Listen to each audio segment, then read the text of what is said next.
I was recently contacted by Eagle Paragliding. They provide paragliding training, certifications, equipment sales, service, and even tandem flights for those not quite up to the challenge of flying solo. They're based out of Santa Barbara, California, but have recently opened up a new location in Southern Oregon, not too far from my own home base. This new location is a large remote piece of property, and they needed solid wireless coverage in a few different spots to support their sales and service operation, as well as some guest wireless coverage for customers who may be camping on the property. In this video, I'm going to show you the complete wireless design that we came up with, and then travel on site to Eagle Paragliding's Oregon property to get all of that equipment installed and tested. I've also got a separate unlisted YouTube video linked down in the description that shows the complete UniFi configuration for this network. It's a bit too much to include in this video, but you can go check that out separately if you're interested in seeing a start to finish UniFi build. So without further ado, let's take flight with a tour of the wireless design that we built for Eagle Paragliding. Just relax. I am relaxed. This is me being relaxed. All right, I'm out here today with Rob with Eagle Paragliding, and we are setting up a wireless network. Rob, thanks so much for having me out. Thanks for coming up. I appreciate you making the drive. Yeah, absolutely. We've got a school in Southern California, in Santa Barbara, and we teach people to fly. We sell gear, and we also come up here to Southern Oregon every summer for clinics that we do with people, come in and continuing education. And yeah, we got a property up here, and we need Wi-Fi. We're gonna expand some of our business up here for shipping and stuff.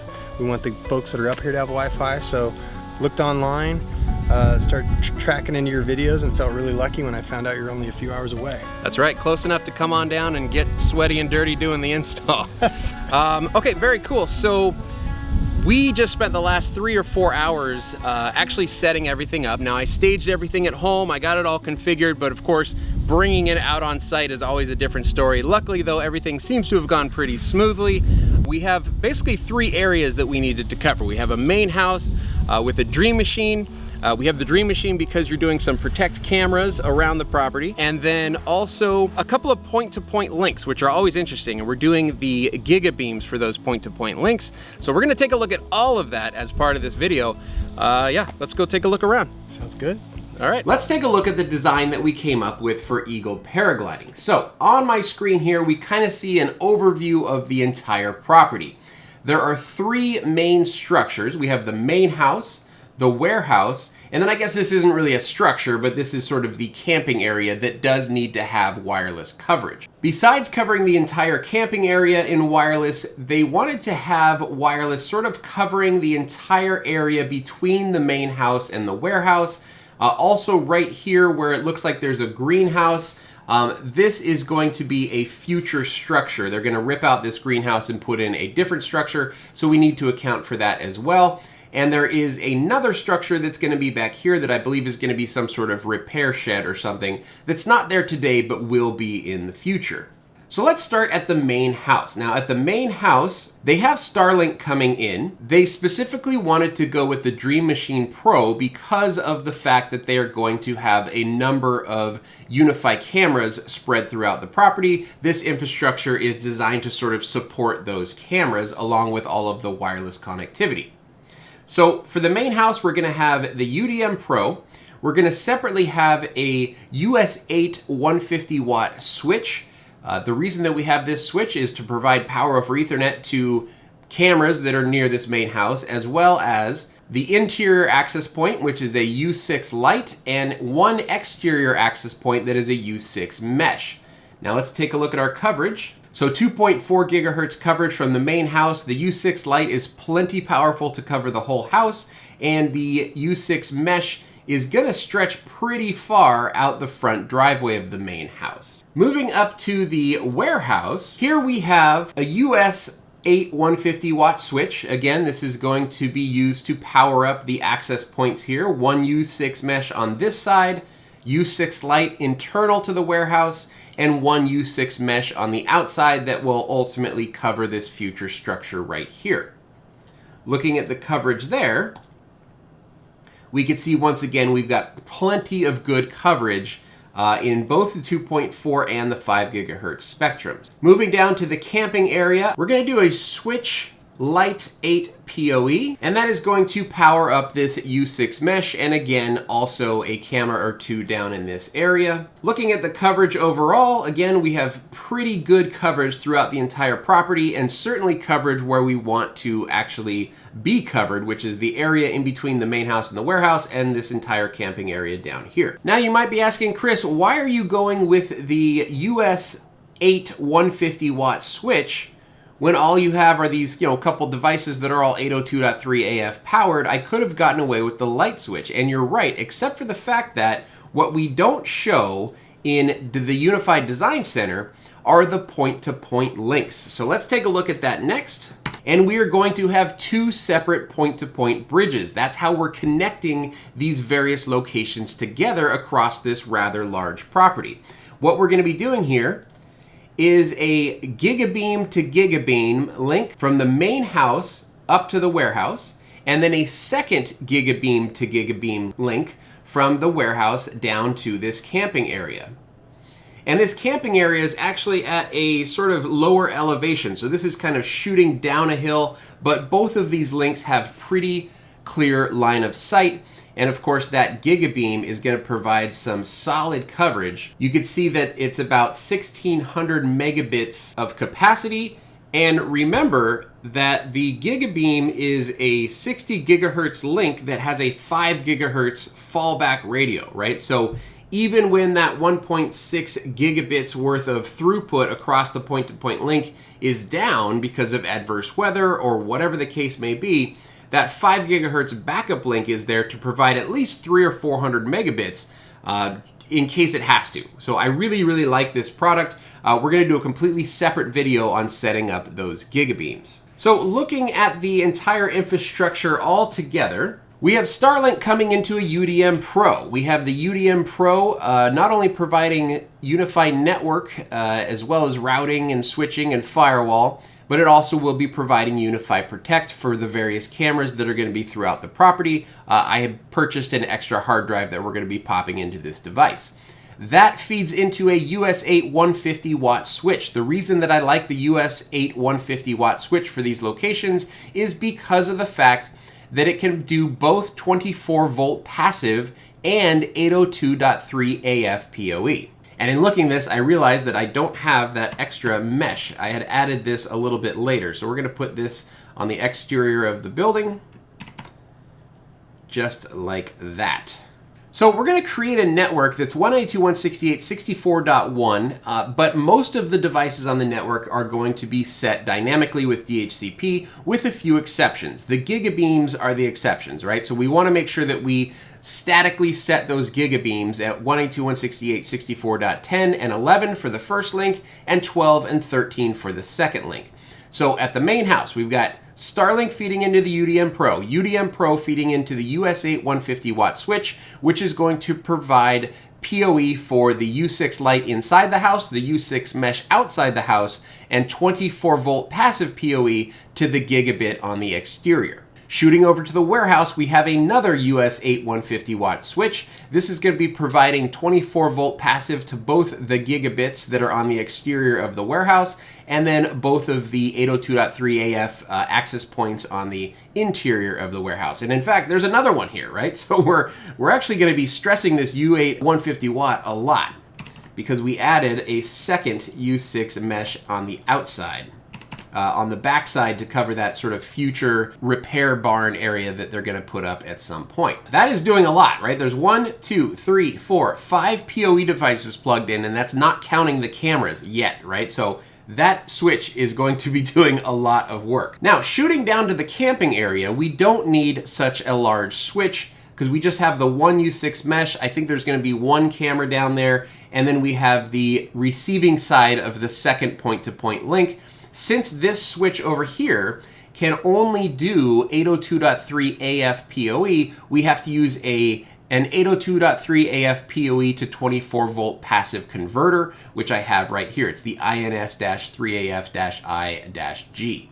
So that is the overall setup of the Eagle Paragliding property. And so the next thing that we have to do is just build it out. Let's go ahead and get started. For those interested in a start to finish UniFi setup for this Eagle Paragliding network, check out the description below. I'm going to put a link to an unlisted YouTube video where I set up this Wi-Fi network from start to finish and discussed everything that I was doing along the way. All right, starting at the main house, we have a UDM Pro as well as a US8 150 watt switch. I don't think I've ever done an install in a pantry either. This is actually all temporary as they're going to be remodeling this whole area, and eventually this equipment will have its own rack, but for now it's in with the bread and crackers. So the internet connection is Starlink, and Starlink is feeding directly into the UDM Pro right here. We have a 4 terabyte Seagate Skyhawk drive for surveillance, and then of course all of the rest of the fun UDM Pro stuff. Now that links out here to this US8 150 watt switch, and the reason we have a separate switch out here is basically for PoE. So we have 24 volt passive PoE for the Gigabeam, then we also have an internal access point, an external access point, as well as a G4 Pro camera, all running off of this same exact switch. Again, don't mind the wiring, this will all get cleaned up eventually. Up on the ceiling right here, we've got the U6 Lite access point. This is plenty powerful to cover the whole main house. And right here on this post, we have the G4 Pro camera, and I gotta say that is one gorgeous view that this camera is taking a look at all day. All right, here's one of the exterior access points. This is the U6 mesh, and that basically covers this sort of front area, the driveway property. And we've got another one way back over there that kind of covers the other side of this driveway. All right, and coming off the U6 mesh up here, our speed test out in the front driveway looks like it's about 221 by 13 through Starlink out front. Now up here on the roof, we have the first of 4 gigabeams that we're using on this installation. That gigabeam shoots the signal from up there on the roof of the main house all the way down the driveway over to this warehouse that is back over here. So let's go ahead and head over there next. We'll see what we installed at the warehouse. All right, over here at the warehouse, we can see 2 separate gigabeams. We've got the one that points over to the main house, and then we've got a second point-to-point link that goes down over here to this little shack, which we'll go check out in a minute, but that down there is going to be the camping area. So I've done some speed tests down there. I'm getting great results. And again, that point-to-point gigabeam link is absolutely rock solid. Also up here at the warehouse, we have another U6 mesh as well as a G4 bullet camera. The tie straps here are temporary. They're gonna get some actual hose clamps on there instead to make that a little bit more permanent. All right, going inside the warehouse here, we can see the second US8 150 watt switch right here. And this one actually has a pretty decent amount of equipment inside of it. So we've got 2 U6 mesh access points. We've got 2 24 volt passive gigabeams. We've got a G4 bullet as well as a U6 Lite that is covering a separate part of this warehouse, all terminated right here into this switch where we're now using 7 out of 8 of the ports right here. Now this part of the warehouse is eventually going to be used for testing paragliding equipment once they get it all built out, and we put the second U6 Lite access point right up on top there. Provides great coverage to this whole interior space. Coming around the back of the warehouse, we have one more cable that was run up here. This is for another U6 mesh access point for the backside exterior of the warehouse. Eventually they're gonna have some more outbuildings over here, and in the future, this U6 mesh will cover that area. We were actually gonna bring it for this install, but I couldn't get my hands on one more in time for this install. So I'll just buy it and then send it over here, and they can hook it up, hopefully pretty plug and play in the future.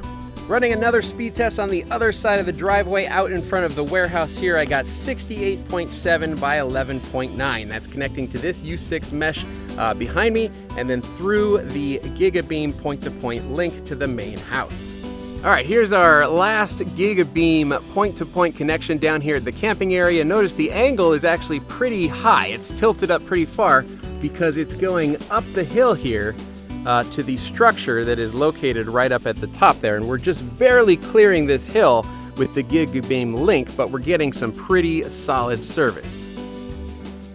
All right, so down at the camping area, we have the USW Lite 8 PoE switch, and this is being used to power up 3 different devices. We have one G4 bullet camera, one U6 mesh access point, and then we have this 802.3 AF to 24 volt PoE converter that is powering up the final gigabeam out of the 2 separate point-to-point gigabeam links.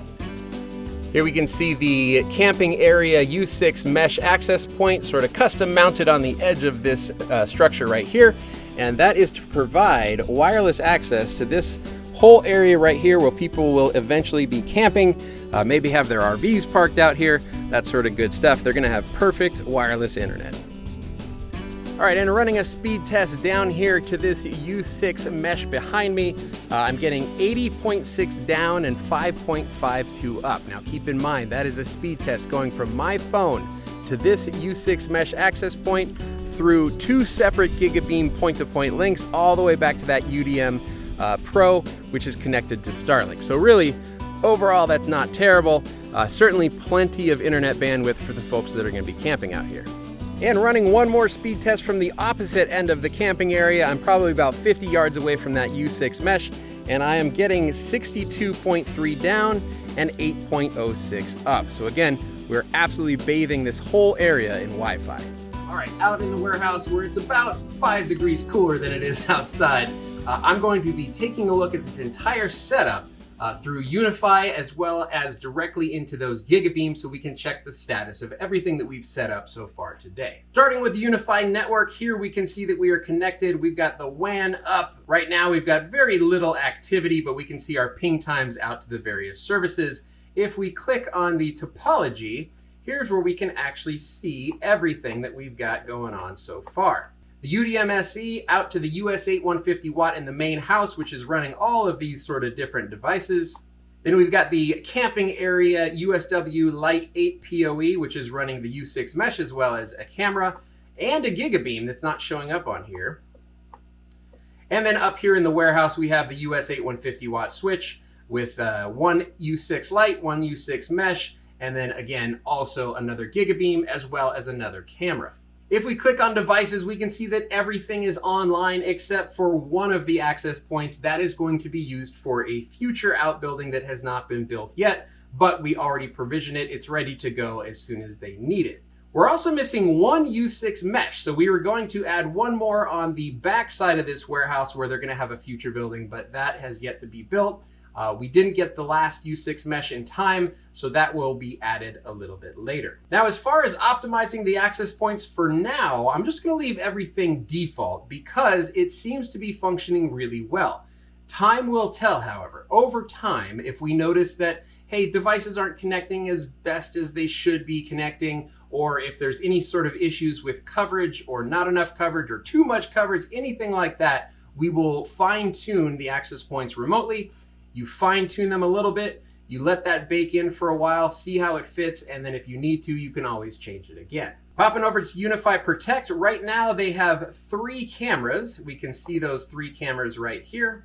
Absolutely gorgeous views. We have one that is pointing down the hill. This is at that camping area. We've got one G4 Pro on the front of the house, as well as a G4 Bullet that is just outside on the warehouse right here. And here we can see all of our smart detections from us walking around, me doing filming, everything getting set up, all of that sort of good stuff. And we can see that as far as storage utilization goes, we've barely touched this 4 terabyte hard drive in the past few hours since we've had these 3 cameras online. I suspect that they're going to have plenty of history for the 3 cameras. We've also checked remotely. The owner of Eagle Paragliding, Rob, is able to log in with his phone and see the cameras remotely when he's not here, which is exactly what he wanted set up. All right, popping over to the point-to-point link. I am connected to the 4th gigabeam, the one that is down there at that camping area, and we can see that we have a good link according to the dashboard of that gigabeam. We can fine-tune this a little bit, but honestly, this is plenty good for what they're trying to do. They've got 82.5% link potential with 1.4 gigabits of total capacity. And again, all we have down there is a camera, another gigabeam, and an access point to cover that area. So this is plenty good. Again, they can get in here and fine-tune it if they want. I taught them how to do that through this app. But they don't have to. Honestly, it's perfectly fine as is. Let's take a look at the other point-to-point link. So right here we have the point-to-point link that shoots across the front driveway from the warehouse over to the main house. And as we can see, this is also a good link. We've got about 84.5 total link capacity, 1.3 gigabits across the link, barely being utilized at all. But again, this is looking really, really good. You can fine tune this a little bit. You can also pull all of your hair out from fine tuning it. So when it gets to the point where it's good enough, usually we don't try to go all the way to 100% with the link potential. We just try to get it to a point where it's rock solid. And of course, even if the 60 gigahertz connection is severed by weather or anything else, that 5 gigahertz connection is a backup, and it should still serve about 300 to 400 megabits at this distance, which we can see here is measured at 70.8 meters. So there we have it, a successful wireless deployment for Eagle Paragliding here in Southern Oregon. And everywhere that I've walked around this property and done speed tests, I've gotten basically full Starlink internet speed at every single location. Now, that being said, there are a couple of recommendations that I still have, a couple of things that we should probably add into this. Number one, make sure there are UPSs or at least surge protectors anywhere that we have these switches or equipment plugged in. There's surge protectors at most places, but not UPSs. And this is an area that gets some severe weather, so it would be good to have a UPS battery backup for those instances where there's a big power strike, you know, a lightning storm or whatever. You just want to protect that equipment as much as possible, and having a good grounded UPS with that sort of power conditioning that it provides, not only keeps your equipment online for longer during these, you know, power blips and power outages, but it also gives nice, clean, even power to the devices, which they certainly appreciate. The second thing that I would add are Ethernet surge protectors on every single piece of outdoor equipment. Again, there are lightning storms around here.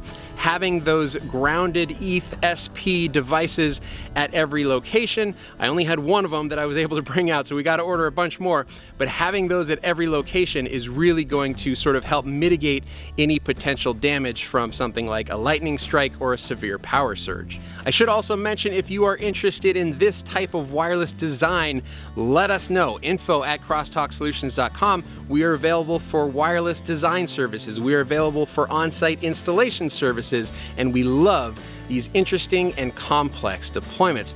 Check out everything that you need to know at crosstalksolutions.com. All right, so we're gonna keep monitoring this in Unify. We're gonna do any fine tuning that we need to do over the next days and weeks, but basically we are completely done with this setup. I hope you guys enjoyed this video. If you did enjoy this video, make sure you give me a thumbs up, and if you'd like to see more videos like this, please click subscribe. My name's Chris with Crosstalk Solutions, and thank you so much for watching.